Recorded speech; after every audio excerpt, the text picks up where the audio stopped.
Benvenuti in Faccia da Bauco, la versione velta di Facebook.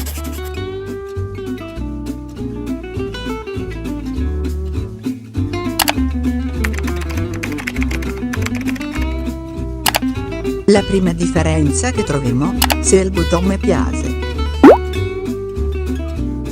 In alternativa, esiste una versione specifica per Visentini, dove le foto insulse dei gatei può essere apprestata con il bottone mi piace in teccia.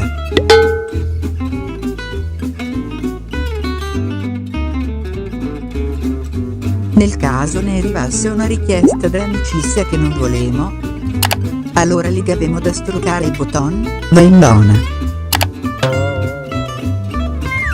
Se te piace Faccia da Bauco, strucca il bottone mi piace, se no, va in monanca ti.